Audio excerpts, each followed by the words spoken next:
मेरे घर का भाव है कि मैं ही बढ़ा रहा हूँ। इस समय बाजार का हाल ऐसा है कि ना पूछे तो अच्छा है। हम लोगों की सेल जो है लगभग 70 से 80% डाउन हो चुकी है। सोना चांदी 5 से 10% सस्ता प्राप्त होगा। जो हमारा ऑरा है वो गोल्ड से थोड़ा सा अच्छा हो।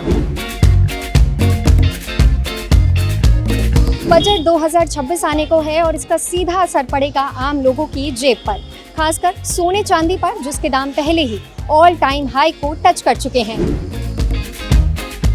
इस वक्त हम हैं चांदनी चौक के कूचा महाजन मार्केट में, जो एशिया की सबसे बड़े गोल्ड सिल्वर मार्केट में से एक है।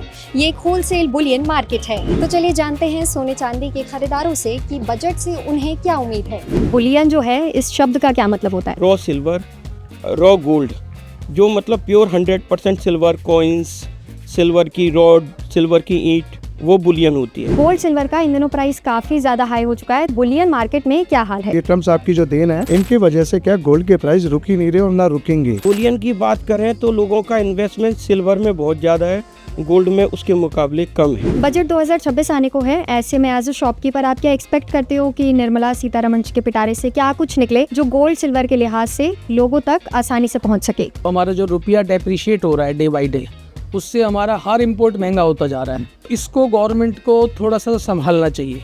MCX जो चल रहा है, जिसका नाम सटोरी बाजार है, उस सट्टे बाजारी के लिए ये MCX बंद होना चाहिए। कि भाई लोगों के बजट में आने के लिए 1% GST किया जाए। अब रेट इतने ज़्यादा बढ़ गए हैं कि वो जो GST है ना, वो आम कंज्यूमर इस तरह दे नहीं पाएगा, इसलिए GST वापस 1% किया जाए। जब प्राइस इतनी तेजी से बढ़ रहे हैं तो इस पर मार्केट में किस तरीके का चैलेंज देखने को मिल रहा है? जिस तरीके से ग्रोथ हो रही है रेटों के अंदर, उस तरीके से कस्टमर भी अब भाग रहे हैं कि ले लो, न जाने और कहां तक पहुंच जाएगा। इस समय बाजार का हाल ऐसा है कि ना पूछे तो अच्छा है, क्यों बताने के लायक नहीं है। क्यों बेरोजगारी इतनी हो चुकी है, कोई कस्टमर नहीं आ रहा है यहाँ। सराफा मार्केट बेरोजगारी के कगार पे है। बाजार का बहुत ज़्यादा बुरा हाल है। सुबह आते हैं, शाम को बस चले जाते हैं पूजा कर करके, भगवान का नाम लेकर के। कस्टमर्स पहले कितने आते थे और अब कितने आ रहे हैं? पहले मान लो हमारे जो 20% कस्टमर है, तो अब 40% हो गया है। क्योंकि गोल्ड रेट जितना हाई हो रहा है उतना कस्टमर निकल के आ रहा है। कस्टमर पहले से ज्यादा हमारे पास परचेज करने आ रहे हैं, यही उम्मीद में कि ये सोना अभी और अप जाएगा। कस्टमर आके आज ये कहता है कि आज हमारे घर में शादी है, तो आज में 4,000 5,000 की पायल लेने आए हैं। पायल ही उसको 15,000 20,000 की पड़ती है, तो कस्टमर बहुत ज़्यादा निराश होकर चला जाता है। ये पायल है 120 ग्राम 500 मिलीग्राम की है।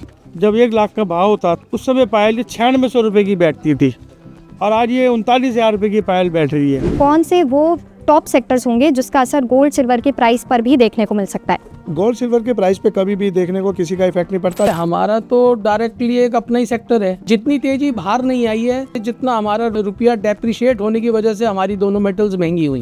बजट के साथ साथ एक ये भी सवाल रहता है कि क्या लोग अभी डिजिटल गोल्ड में निवेश करना पसंद कर रहे हैं आजकल? डिजिटल गोल्ड बहुत ही कम इन्वेस्ट कर रहे हैं, क्योंकि वो रियल गोल्ड ज़्यादा लेना पसंद कर रहे हैं, जो जिसको वो हार्ड कैश कर सके कभी भी। हाईली एजुकेटेड हैं, वो इस चीज़ को करना जानते हैं, वो लोग करते हैं, और उसमें भी उनको सेटिस्फेक्शन नहीं मिलती। हमारे यहाँ सेटिस्फेक्शन जब भी मिलती है जब हम उनको बैंक से अपने RTGS के थ्रू परचेज करें और फिजिकल फॉर्म में अपने पास गोल्ड रखें, सिल्वर रखें। ऐसा है, डिजिटल गोल्ड भी अच्छा है, फिजिकल गोल्ड भी अच्छा है। ये आदमी के ऊपर है कि वो फिजिकल लेता है या डिजिटल लेता है। सोने में ऐसा कौन सा प्रोडक्ट है जिसकी लोग सबसे ज्यादा खरीदारी करें? अधिकतर अभी देखा जाए तो कॉइन्स वगैरह पे चल रही है। हमारा 18 कैरेट बहुत तेजी से बिक रहा है, कि 18 कैरेट की बहुत डिमांड है। बेसिकली कॉइन्स में, मूर्ति में और बर्तनों में, इनमें रुझान पब्लिक का आने वाले समय में बढ़ेगा एज एन इन्वेस्टमेंट पर्पस। तो ये थी दिल्ली के सोना चांदी के होलसेल बाजार से बजट स्पेशल वीडियो। दुकानदारों का मानना है कि GST कम होनी चाहिए, जिससे आम जनता सोना चांदी खरीद सके। इस पर आपकी क्या राय है, हमें कमेंट सेक्शन में ज़रूर बताएं, और ऐसे ही अपडेट्स के लिए देखते रहें जी बिजनेस।